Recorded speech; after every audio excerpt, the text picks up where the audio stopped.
Hello, artists! In honor of Read Across America, this week's art activity is inspired by Dr. Seuss. We're going to learn how to draw one of Dr. Seuss's most famous character, Horton the Elephant, from Horton Hears a Who. I'm going to show you how we can draw Horton step by step, and how you can add the colorful clovers in the background. Because if you remember in the story, Horton carries a little clover because it is his mission to keep the little speck and the little people on that clover safe, because a person's a person, no matter how small. For this activity, you'll need a white piece of paper, any size will do, a pencil for drawing, an eraser in case you make a mistake, and to outline Horton, you're going to want either a black crayon or marker. And then for the colorful clovers and for coloring Horton in, you can use any art material you like. I'll show you how to do it with some crayons and markers, but if you would like to use some pastels or paint, that's perfectly fine. So let's grab all our materials and get ready to draw Horton the Elephant. Before we begin, let's take our paper and turn it horizontal, straight across, so that we have plenty of room to not only draw Horton's head, but his floppy elephant ears. We're going to start in the center of our paper and draw the shape of Horton's head first. It's a good idea to be drawing with a pencil because you may have a few lines that you have to erase. I'm going to draw with a pencil too, just in case I make a mistake. Now we're going to start with the curve for Horton's head, the top of it. So I'm going to pick a nice spot right in the center, and I'm going to start by making a curve, almost like a hill. If it looks a little too small, you can always fix it and make it bigger now before we move on, because you don't want Horton the Elephant to have a small head. So you want to make sure that it looks a little bit longer and a little bigger. I'm going to go right where I ended. We're going to curve down and around like the letter J to start his long elephant trunk. So I'm going to come down and around. Actually, it looks a little bit like the letter C, but the bottom just curves out more. I'm going to go right where I ended, straight across for the end of the trunk, and then I'm going to curve in and up. Add a little small curve for the start of his smile in his mouth. Okay, now, in the story, Horton carries the clover in the end of his trunk. So I'm gonna make the clover before I go on so I don't forget, and in case it needs to be in front of the ears that are gonna be behind it later. So I'll make a little straight line, and I'm just gonna use a zigzag all the way around to make the top shape of the clover. Real easy. We'll come back and finish Horton's face, but let's make his ears, his floppy elephant ears first. So I'm going to go to the top of his head. I'm going to take my pencil and I'm going to curve out and over. And I'm going to do the same thing on the other side, out and over. If it looks a little bit too big or a little too small, you can change it before we move on. But remember, elephants, they have nice big floppy ears, and so does Horton too. So they should look a little bit bigger than normal. I'm gonna take that curve from the ear, I'm gonna come down on both sides, and then I'm gonna simply make a wavy line to finish the bottom. They can be smaller, they could be bigger. Now on this side, I may hit something, so I stop when I hit it, and I won't go any further. Now to finish up his head, I'll go right underneath that smile line that we made. And I'm gonna curve over until I hit the trunk. And to make the body real easy, we're gonna go right underneath his head and make two straight or curved lines that come down to the bottom of the page. Let's make Horton's face.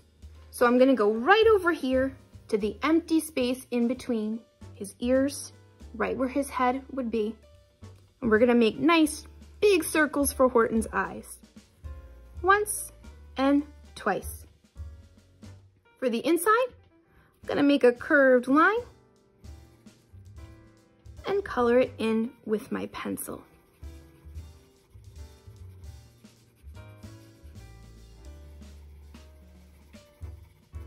You could also wait to color it in later with a black marker when you are outlining or a black crayon. Now Horton has a very expressive face, so we have to add a few curves and eyebrows above his eyes.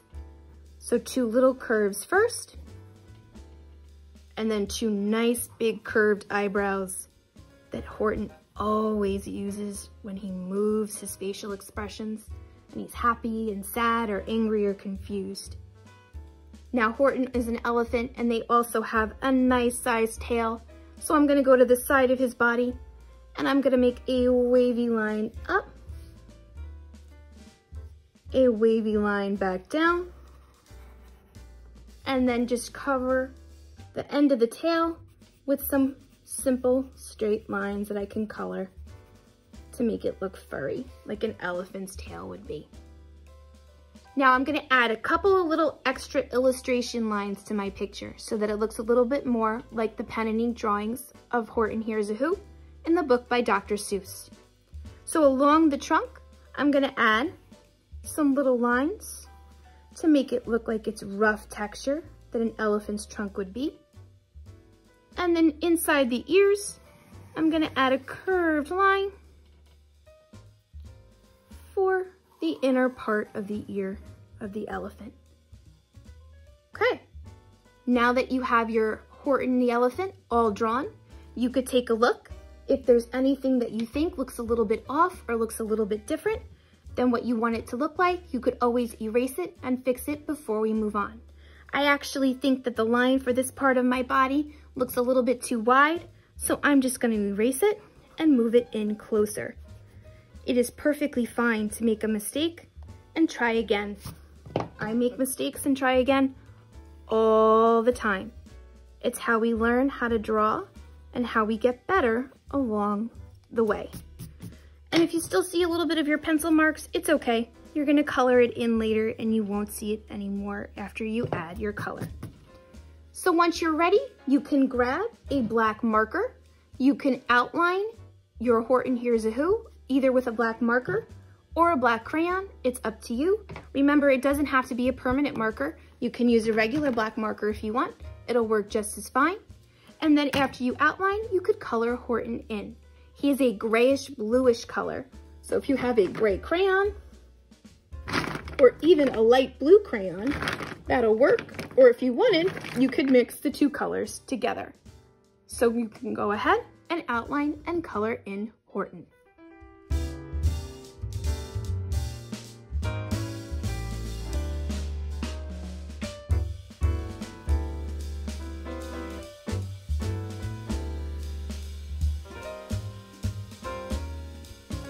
Of the trunk and body. You can do that too if you want. And don't forget to color in the nice pink clover that Horton carries. We're gonna actually make some tall, colorful clovers in the background behind Horton. This part of the lesson you can draw with a black marker if you want, or you can draw with a black crayon. So I'm gonna start by making some tall, wavy lines that go from the bottom of my page up towards the top. But I'm gonna leave a little bit of room because I'm gonna make the clovers on top of the lines. So I'm gonna go right at the edge, wavy line up once, leave a little space and do it again, and then close the top. Leave some room and make another. Now if I hit Horton, this is overlapping. Remember when one thing is in front of the other? So when I hit the other part of my picture that's overlapping, I simply stop and pick up where I leave off. One more time, and close the top. I'll make one that's behind Horton, so it's gonna be behind his head, and I won't see the bottom. I'm only gonna see the top part that's sticking out from behind him. So once, twice, and close the top. Come down to the bottom again. Stop when I hit something, pick up where I leave off. Once, twice, and close the top. You can make as many clovers as you want. I like to leave some room in between, so I'm just gonna make a few. Now, I like to use my black marker or crayon to make them look striped for the bottom stem. So that means I just simply take either my crayon or marker. I'm gonna actually switch to a crayon, and I'm gonna just color some little black stripes on the stems of my clover. If you wanted, you could make them a different color. It's up to you. I like to leave them black and white stripes because then it makes the colors at the top of the clover really stick out.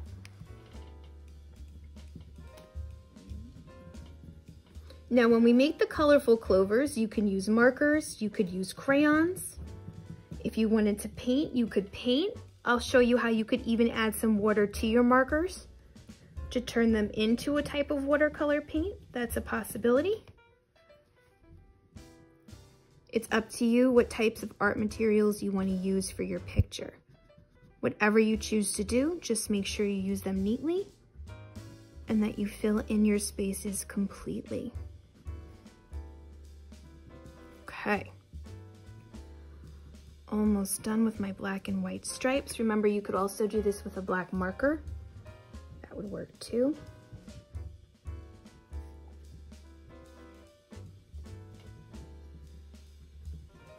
And last one.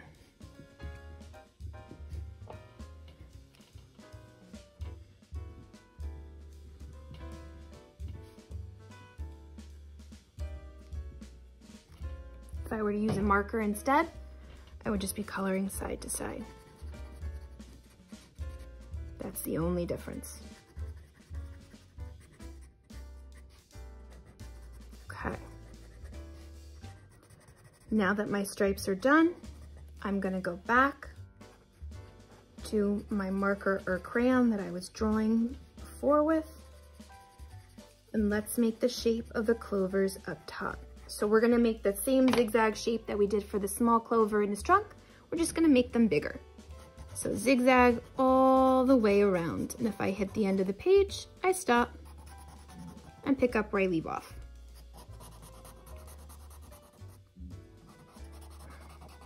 All the way around.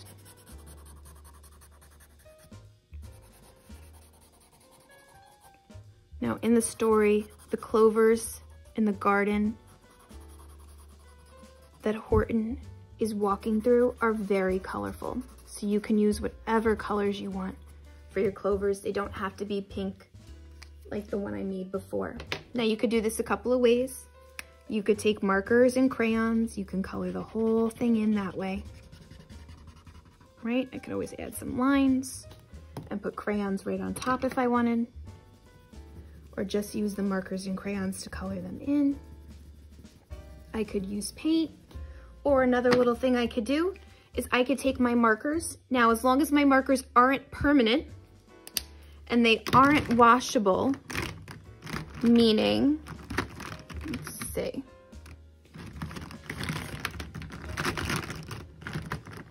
Just the regular markers, I could always do this. I could take my regular markers and I could outline and add some color along the edge. And then I can take some water and a brush and turn it into almost like a watercolor paint. And I can spread it in and fill in the rest of the clover. So that's a possibility. And if I'm gonna use a different color, I would simply just wash my brush and then use the water again. Perfectly fine if you just want to use crayons or markers, but this is maybe a fun little trick that a lot of people like to use. Here's what it looks like when it's all complete. This one I just did with crayons and markers, and here's one that I completed with the markers and water so that it looked like watercolor paint. Remember, you can use whatever materials you like. Don't forget to outline Horton and color him in neatly and completely before you make the clovers in the background. If you wanted to add any extra background details, like maybe some hills or other kinds of plants, that's up to you, but all you need is the colorful clovers. Take your time with your work and I can't wait to see what Horton looks like when he's all done.